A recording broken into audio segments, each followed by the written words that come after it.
Abbiamo poco tempo, dov'è che io sono terrorizzato, lì c'è un monitor che mi dice quanto tempo manca. Sì, sono 18 minuti e in 18 minuti ho da esporre qualcosa di un pochino complicato. Sì, io sono qui perché sono stato invitato da TED. Credo che l'invito dipenda proprio dal lavoro che facevo. Ho fatto il magistrato per oltre 33 anni, dal fatto che mi sono dimesso 14 anni prima della scadenza naturale della mia professione e dal fatto che oggi vado in giro molto a parlare soprattutto ai ragazzi e a parlare della mia nuova visione delle sanzioni, della pena, della prigione. Questo TED è dedicato soprattutto all'amore, c'è spazio anche per il perdono. Bene, io credo che parlerò sicuramente del perdono, non secondo quella concezione generale che noi tutti abbiamo, perché parliamo di perdono riferendoci a delle relazioni interpersonali, soprattutto relazioni molto intime, no? Che hanno a che fare col tradimento e con la possibilità di recuperare una relazione che si è interrotta, che è saltata. No, io intendo parlare del perdono in un senso più ampio, in un senso potremmo dire, tra virgolette, in un senso sociale. E il punto interrogativo è ma il perdono, l'amore anche se volete, ma il perdono può avere a che fare con l'organizzazione della società? No, noi possiamo cioè organizzare la società, le nostre relazioni, le regole che organizzano, che disciplinano il nostro stare insieme, tenendo conto del perdono, avendo come punto di riferimento il perdono in questo senso sociale. Noi, sapete, possiamo vivere insieme soltanto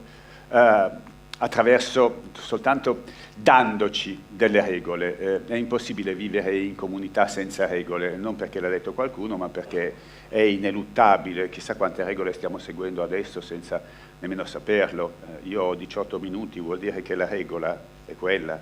E peraltro che i minuti durino 60 secondi, anche quella è una regola. E noi cambieremo la regola della misurazione del tempo alla fine del mese, quando passeremo dall'ora solare all'ora legale. E del resto ci capiamo soltanto perché ci esprimiamo attraverso dei codici prestabiliti.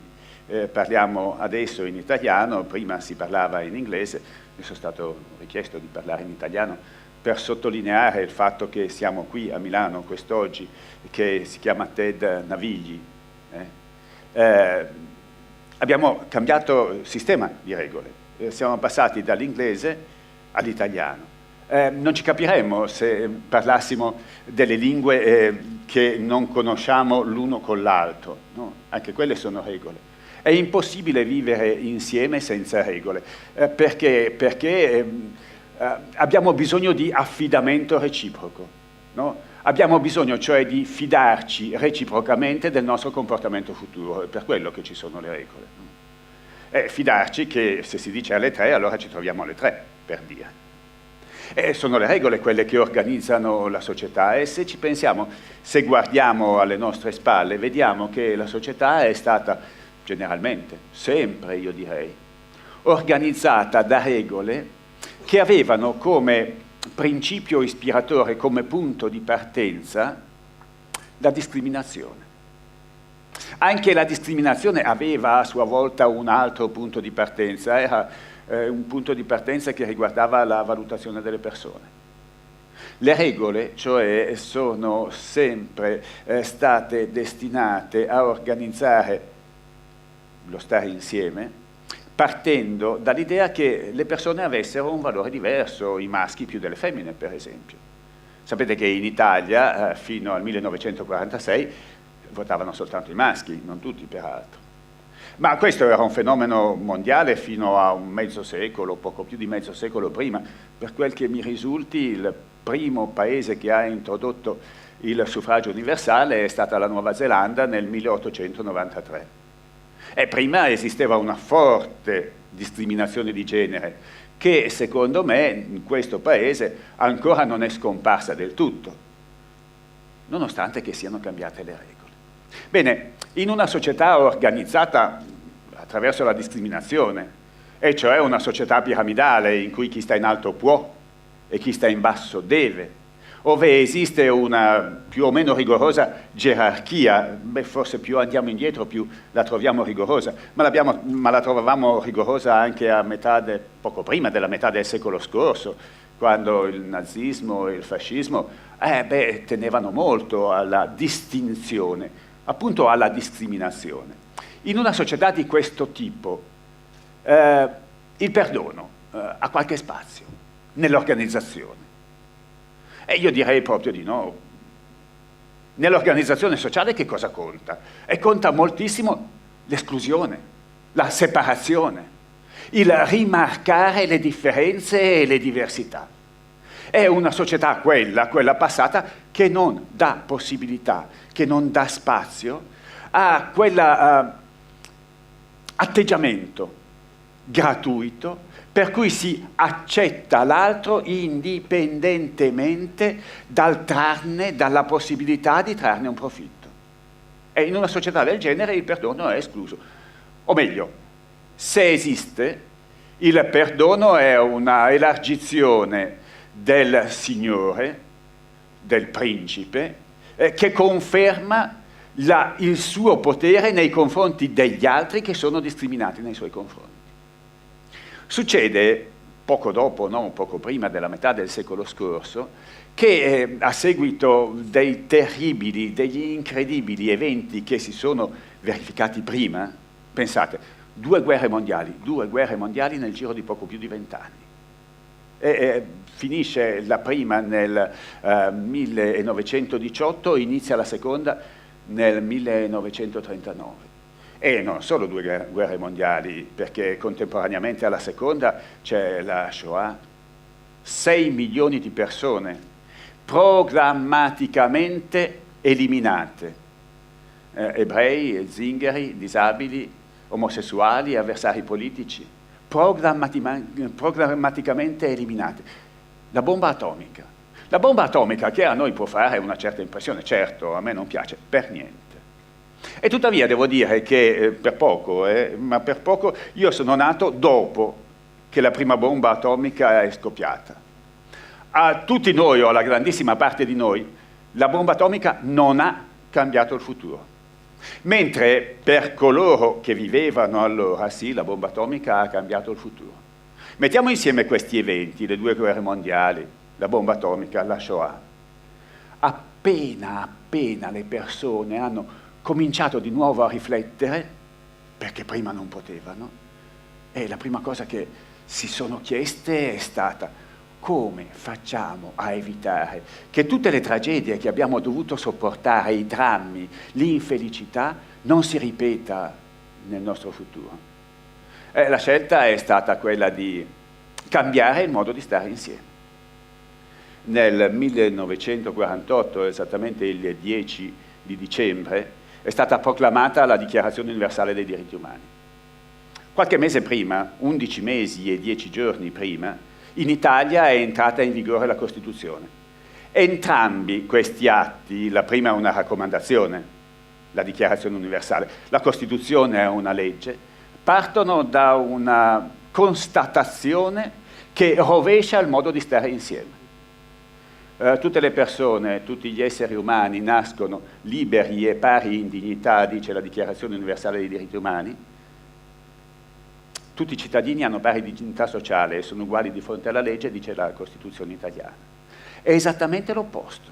Se prima il principio era la discriminazione, poi dal 1948 in avanti il principio sarebbe, cioè è, ma poi bisogna vedere se viene attuato, il principio è invece quello del riconoscimento di analogo valore, positività di tutti gli esseri umani. E allora c'è da chiedersi, ma in questo nuovo sistema organizzativo, c'entra, con questo nuovo sistema organizzativo, c'entra questa disponibilità all'accoglimento? Ancora la società funziona attraverso la separazione e l'esclusione, quindi la pena di morte, la prigione, oppure la strada è necessariamente una strada diversa. E io credo che sia questa seconda osservazione quella che si trova in coerenza con il nuovo modo di organizzare lo stare insieme. Se la sofferenza, perché la prigione è sofferenza, andava bene in una società discriminante, forse non va più bene in una società della inclusione, in una società disponibile e disposta a ricevere piuttosto che allontanare. E questo vuol dire essere in grado non di avere quella disponibilità personale intima nella relazione stretta a recuperare una relazione interrotta. Questo vuol dire avere una disponibilità generale a fare in modo che la società funzioni attraverso il recupero delle persone che si sono allontanate. È un grosso problema di educazione. Perché in una società verticale, gerarchica, discriminante, discriminatoria, l'educazione a cosa deve, io direi, necessariamente tendere? All'obbedienza. La società verticale, la società piramidale funziona soltanto se le persone sono educate ad obbedire, e perché non sopporterebbero altrimenti il discrimine. In una società invece basata sul riconoscimento generale, è l'educazione che scopo, che fine può avere? Anche qui è esattamente il contrario. Non più educazione alla obbedienza, ma educazione alla capacità di essere liberi. E se le persone nascono libere, poi devono bene essere capaci di gestire questa loro libertà. Altrimenti, invece che avere relazioni, rapporti, avere la possibilità di riconoscere, la libertà altrui, si ritorna necessariamente al vecchio sistema. È necessario che, quindi, l'educazione debba tendere a fare in modo che le persone siano capaci di gestire la loro libertà, che vuol dire contemporaneamente anche responsabilità. E questo si può fare mettendo le persone in gabbia. Ma provate a fare un esperimento con voi stessi.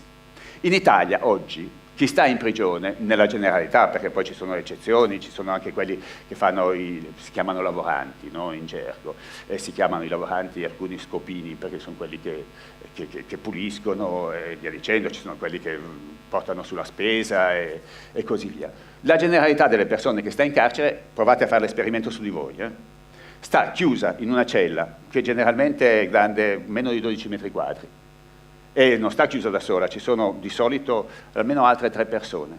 Ci sono 2 letti a castello di qua, 2 letti a castello di là, 12 metri quadri è 3x4. 12 metri quadri chiusi 22 ore al giorno, avendo a disposizione non un bagno, ma una specie di bugigattolo in cui c'è un water di qua, o una turca, e un lavandino, nel quale le persone che stanno chiuse lì dentro fanno anche da mangiare. Avendo la possibilità di relazionarsi, di vedere, di incontrare i propri cari per 6 ore al mese, soltanto 6 ore al mese. E avendo delle difficoltà enormi, tanto che si può dire che è esclusa la possibilità di ricorrere al proprio medico di fiducia se si sta male, al dentista se si ha mal di denti e via dicendo. Ecco, voi provate a valutare su voi stessi. Se foste sottoposti a un trattamento del genere per, poniamo, ma mica tanto, facciamo 6 mesi. Una volta usciti, avreste una disponibilità amorevole nei confronti del resto dell'umanità, o cerchereste piuttosto di rivalervi?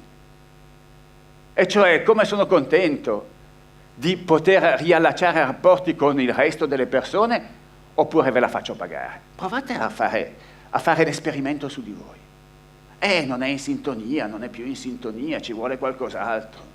Ci vuole qualcos'altro. Bene,